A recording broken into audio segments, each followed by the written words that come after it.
Computer சயின்ஸில் நாம் அடுத்து பார்க்க போகிற டாபிக் மூன்றாம் அளவுருவை பயன்படுத்தி சரத்தை பிரித்தல். சரத்தினை பிரிக்கும் துண்டாக்கும் செயல்பாட்டில் மூன்றாவது அளவுருவையும் குறிப்பிட முடியும். சரத்தில் குறிப்பிட்டுள்ள முதல் அளவுரு அணுகப்பட்டதிலிருந்து எத்தனை எண்ணிக்கையிலான குறியுருக்கள் முன்னோக்கி செல்ல வேண்டும் என்பதை குறிக்க மூன்றாம் அளவுரு பயன்படுத்தப்படுகிறது.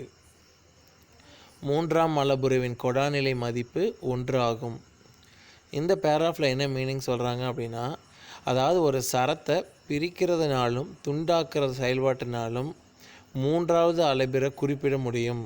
ஒரு சரத்தை பிரிக்கிறதுனாலும் துண்டாக்குறதுனாலும் மூன்றாவது அளவுருவை குறிப்பிட முடியும் அப்படிங்கிறாங்க.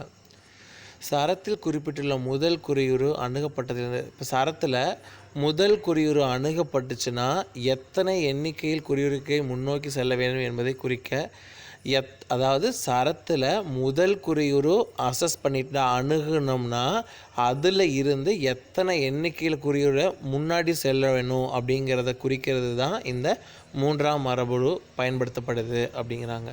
மூன்றாம் அளவுரோட கொடாநிலை மதிப்பு 1. இதுக்கு ஒரு எக்ஸாம்பிள் சொல்லியிருக்காங்க பாருங்கள். String 1 equal to welcome to learn Python. String 1 அப்படிங்கிறது மாறி வேரியபிள் அப்படிங்கிறாங்க. அந்த வேரியபிளுக்கு உண்டான மதிப்பு என்ன அப்படின்னா வெல்கம் டு லேர்ன் பைத்தான்.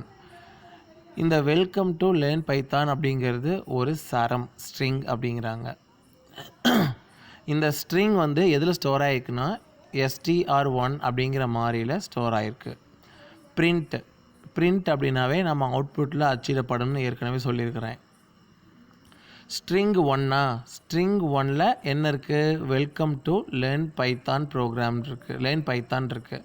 அதில் 10வதுலேருந்து 16வது வரைக்கும் பிரிண்ட் ஆகும். 10வதுலேருந்து பாருங்கள், வெல்கம் 0லேருந்து ஸ்டார்ட் ஆகும்.